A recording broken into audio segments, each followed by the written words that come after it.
Ako po si Edna F. Enriquez.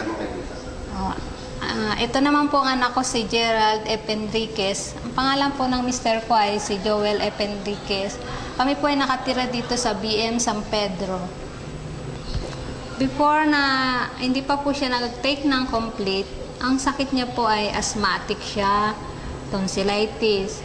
Talagang monthly po, sinusumpong siya nito. Pag talagang sobrang atake ng asthma niya, gumagamit po kami ng nebulizer.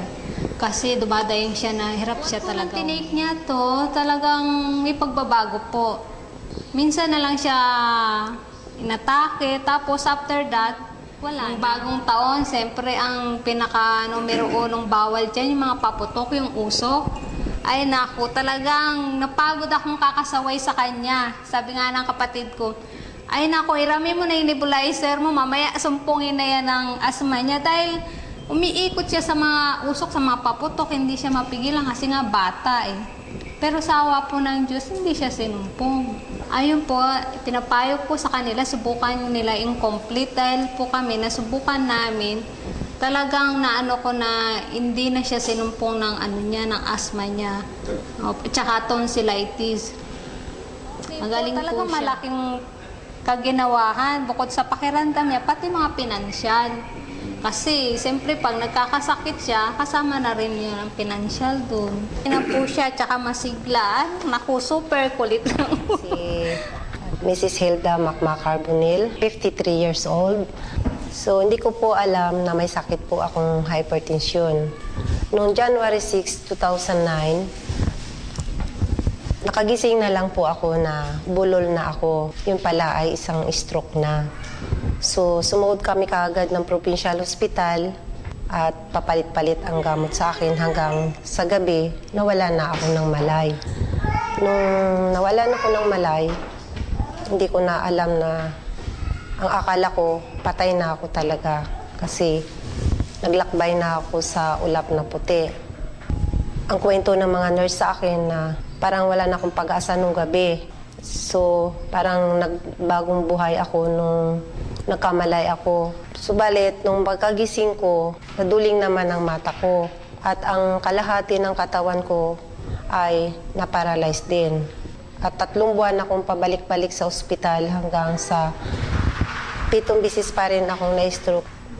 Subalit, nung dumating ang isang member ng M Global na may dala siyang produkto ng Nature's Way na yung complete na pinainom niya sa akin ay nakatulong na malaki sa akin.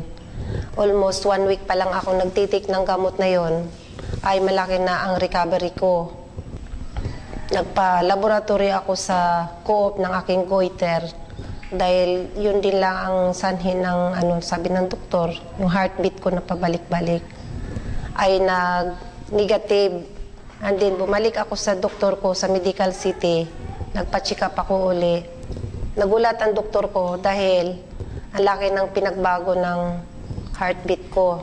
Ang sabi pa niya, normal na pala ang heartbeat mo. Nakatake na po ako ng isang pad ng complete na product ng Nature's Way, ng M Global.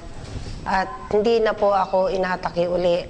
At maraming salamat sa Nature's Way product ng M Global na nakatulong. At sana Si Girly Antipala, isang complete user since 2008. Ako po ay may karamdaman, cyst sa aking ovary po.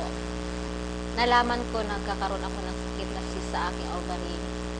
2 beses akong check-up, nagpa-ultrasound. At yun, nakitaan ako ng isang malaking bukol dito po sa aking ovary. Ang nararamdaman ko po noon, sobrang sakit, kirot, hindi ako makapagsuot ng pantalon, hindi ako makaupo ng maayos, kasi nasasaktan ako.